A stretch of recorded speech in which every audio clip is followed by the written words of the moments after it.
সন্দীপ লামিছানের দুর্ভোগ কাটছেই না। একের পর এক ঝামেলা পোহাতে হচ্ছে তাকে।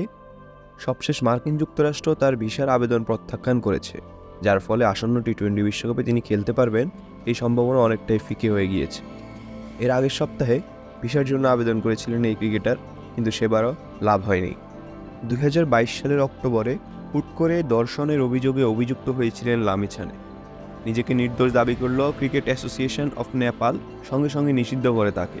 পরবর্তীতে সেই নিষেধাজ্ঞা সাময়িকভাবে তুলে নেওয়া হলেও চলতি বছর আদালতে তিনি দোষী সাব্যস্ত হন এবং আবারও CAN তার ক্রিকেট ক্যারিয়ারে ফুল স্টপ এঁকে দেয়।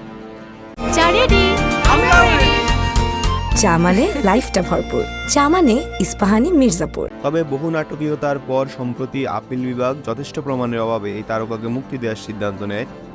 নেপালি ক্রিকেটের অভিভাবক সংস্থাও আদালতের সিদ্ধান্ত মেনে নিয়ে নিষেধাজ্ঞা স্থগিত করে।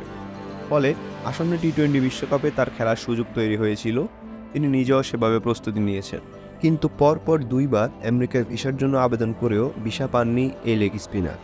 এমনকি নেপাল সরকার এবং CAN এর সরাসরি হস্তক্ষেপের পরেও মন গলেনি US দূতাবাসে। একটি বিবৃতিতে CAN বলে, পররাষ্ট্র মন্ত্রণালয়, যুব ক্রীড়া মন্ত্রণালয়, ক্রিকেট অ্যাসোসিয়েশন অফ নেপাল এবং আন্তর্জাতিক ক্রিকেট কাউন্সিল ICC যৌথভাবে সব ধরনের প্রচেষ্টা চালিয়েছে, তবু আমেরিকা লামিছানেকে বিশ্বকাপ খেলার জন্য ভিসা অনুমোদন দেয়নি। এই ব্যাপারে আমেরিকান দূতাবাসের একজন কর্মকর্তা বলেন, জাতীয় দলের ক্রিকেটাররা যেন ঠিকভাবে আন্তর্জাতিক টুর্নামেন্টে অংশ নিতে পারে, সেই জন্য যুক্তরাষ্ট্র সবসময় তাদের সাহায্য করে। যদিও কেন লামিছানে ভিসা পাচ্ছেন না সেটি বলা যাচ্ছে না, কেননা ভিসা রেকর্ড ফাঁস করা আমেরিকার আইনের পরিপন্থী। আশরাফুল আলম, খেলা ৭১।